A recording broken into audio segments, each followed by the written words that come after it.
How is the mental side of a DJ? It could get rough because there's a lot of long nights, early mornings. I don't know how you do it, bro. Like, it's hard. Like, I went to sleep probably like 6:30 last night, and had to wake up. Bro. Like, car was tripping, had to have AAA come through, but, it's all good. Times, like, where you feel lonely, but for me, I'm always on go. So, it's like the next thing after next thing after next thing.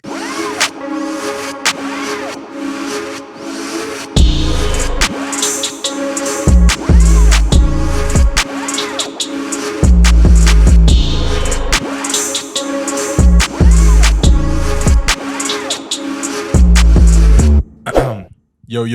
Say hello. Check. Hello? Check. Hey, okay. All right, let's get it.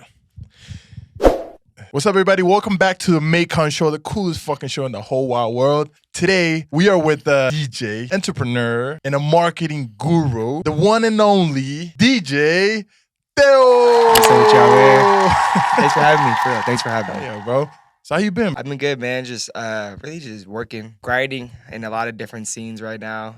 Just trying to, plotting a million. Just trying to make it happen at this point. Working and traveling, meeting a lot of good people. So hell yeah. Everything been good. Where you from? I'm from the Bay Area, from a city called Fairfield, California, up more north, like literally in between Sacramento and San Francisco. And yeah, just bringing the 707 out here, and it's been working. Have you always lived there? Yeah, my entire life. I graduated when I was 18, went to my first school in Michigan called Davenport. Oh, Michigan. Yeah, I was there for about a year, and came out here and lived in Ogden. So Damn, Ogden, bro. Yeah. That's different. Ogden's a push. I liked it. There's a lot of good Mexican food. Oh, yeah. Some good food, for sure. The only reason why I was out there was because of Weber State. And actually, recently just got done. That was a big accomplishment for me. About to pursue my master's in business as well. So yeah, Ogden was good, but I knew I wanted to be in downtown Salt Lake. You said you liked Mexican food. Mm-hmm. Is that because you have Mexican roots? Yeah. Or? Oh, you really? Yeah, I have Latin roots, actually. Hey, that's dope as well. I'm Filipino, Mexican, Salvadorian, Guatemalan. What? And You're from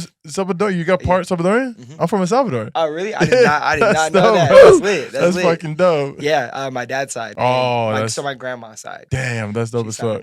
Want to go to the mainland, sooner or later, but you should, man. I know.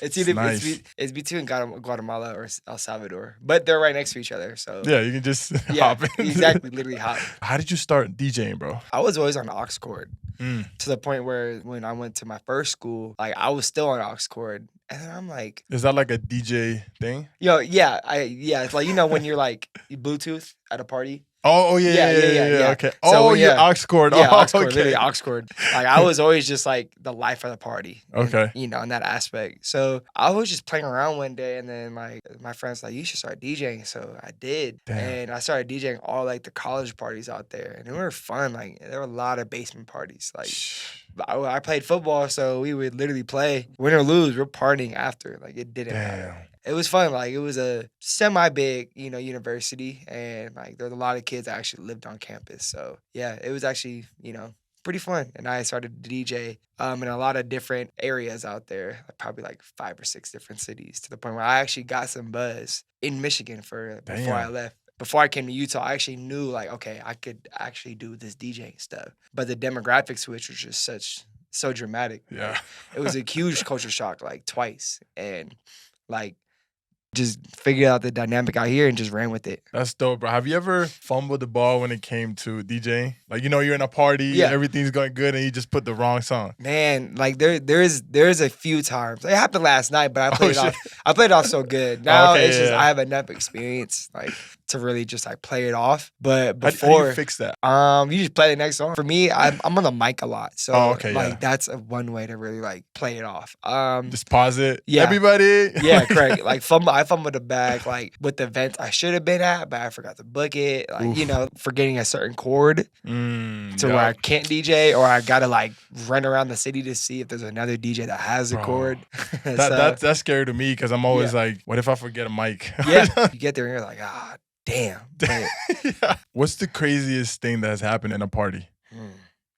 Like I've seen people not with their spouses one night. Very obvious, you know what I mean? Like that one hit me different. People you know, and then you're like, oh, damn, there was someone else. Yeah, I just looked the other way. Looked the other way.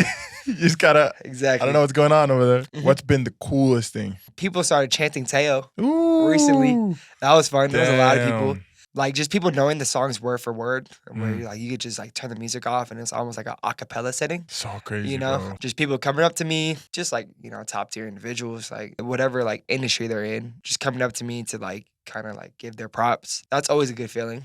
Yeah. Even like when there's not even that much people in the crowd, but they're like, oh, like we love They're having a what good you time. did. Yeah, they had a Yeah. good time. I enjoy that sometimes more because it's way more chill for me and I just get to cater to like a few individuals, you know? Yeah. Have you ever had like a heckler? Like it's just like, boo, get up the stage. You It suck. happened when I first started, Oh, okay. but I was in a venue that didn't match what I wanted. Oh, yeah, that makes a lot Yeah. of sense. I was just trying to make it work at that time. Even like in the moment, I'm like, man, this isn't right. I know I'm not meant for this right now. But you know, it was like more of an EDM Latin club. And that was for sure not me back in 2018. Damn. So yeah, now I grew a lot of expertise to like be a sponge to all music and know like Adapt. what I like. Yeah, adapt. Yeah, okay. But back then, yeah, that it was just literally once, in my opinion. Yeah, you get like some like people mad you don't play song requests. You get mad like some people just get mad for whatever reason. But once I play the next song, they're perfectly fine. And it's things I notice because I look up at the like crowd a lot. You know, even if I had glasses, I'm actively looking at the crowd. So, just to get the feeling of what they feel and be able to drive it a certain way. What era of music, what genre, you know, stuff like that. When did you know, like, yo, I got this shit? I could do something with this. It had to be like in 2019. Basically, the end of 2019, I started throwing my own events. Ooh, that's big, bro. I knew just at that point, like, I'm not gonna get booked in the clubs because you know, I'm barely 21.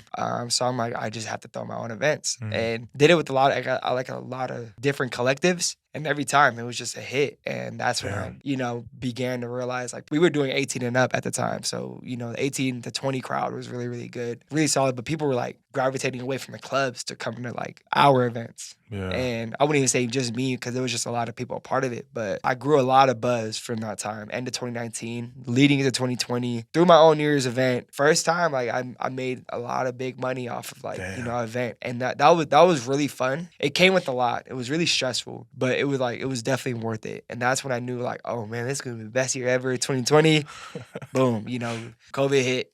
I was just getting booked in all the clubs in downtown. But, you know, everything does happen for a reason. And COVID was a big turning point in like my career and kind of development as a person to really just know like what is the most important, like what, you know, what I should really account for and, you know. Or if you even want to do it, you know, like that's what I've learned about life is I need hard times just to get the data of the situation. If I'm going through a really tough time, but if you're still doing it for some reason, that's data that tells you, oh yeah, I was meant for this. Yeah, exactly. Like I like this. Exactly. Everybody can do good. Everybody can keep going in a good time. And that's true because I saw a lot of people fade off from what they were initially doing before COVID. A lot of people, bro. Yeah, a lot of people just like jump ship or just completely stop what they were doing or what they loved doing. But, you know, like you said, that willingness to adapt to any time. It was hard. It was a hard time. And for me, it was so traumatizing. Everything just shut down. Nothing was open. Even Salt Lake, I'm like, yeah, but that was crazy. Yeah, I was like, damn. So now just having that mindset to like knowing that at one point anything like and everything could shut down, like it just makes me go like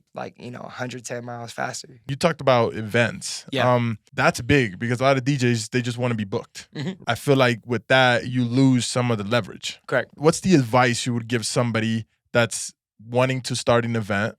How do you start? What's the process? First thing is a venue. The venue kind of goes a long way. Like obviously you can make something into nothing, or you could like just be in a venue that's already like solidified, where like the venue's management have like a plug and play process to having specific events like the one you want. But yeah, it's just about like just knowing your crowd and just like promoting and getting the right people a part of it. The perception of having a lot of people there is bigger than charging people. Yeah, like because a lot of people do think about like the money goal, and sometimes sometimes less is more. And that's something I was really a big advocate on. Like I'll have a whole unlimited guest list, so people feel good about coming. The hospitality when you come in, like there's so much components you got to deal with, especially the day of, to the point where I don't even want to respond to my phone. You know what I mean? And with setup, breakdown, like if you want to have alcohol, that gets trickier because the Utah laws don't make it easier. For me, I always want to do things the right way because I knew like with enough exposure, it could go good and bad. I bet a lot of artists hit you up. What advice would you give him to get your attention? You gotta basically have traction, and then the quality of your music has to be there. Yeah. There is an ear test. I don't produce. I don't make music. I'm not a mixing and master engineer yet. Keyword yet. You just know though. Yeah, like I hear it. I could hear it immediately. Like especially like on a big set of speakers, but even on my iPhone, I could hear it. It's just the way you're presenting yourself as an artist. Like you got to do a lot of back end work. Just wear a lot of hats to the point where you turn my head from your music. Like whether it's like your social media engagement, the music itself. Especially if people know your music. There's not a lot of artists that can say that out here. That their songs are getting played in the strip clubs, the clubs, or in people's cars. And that would definitely catch my attention if people know your song. It's hard for me to listen to an artist ramble about how venues out here don't want to pay. How do you want venues to pay you if you can't bring heads into the club? It makes no sense. I don't care if you're really good. Go to an open mic. How are you going to come into a place of business asking for money if you can't bring nothing to the table? Yeah. It's so hard to teach this artist what they really need. Correct. It's such an egotistic market that they're so into their head that they forget that, maybe I should think about what others want. What value should I bring to others? Correct. Instead of what can everybody else do for me? How is the mental side of a DJ? It could get rough because there's a lot of long nights, early mornings. I don't know how you do it, bro. Like it's hard. Like I went to sleep probably like 6:30 last night, and had to wake up. Whoa. Like car was tripping, had to have AAA come through, but it's all good. Times like where you feel lonely, but for me, I'm always on go. So, it's like the next thing after the next thing after the next thing. I hit my goal, I'm like, all right, cool. I hit a landmark, all right, cool. Like, like I'm a humble dude.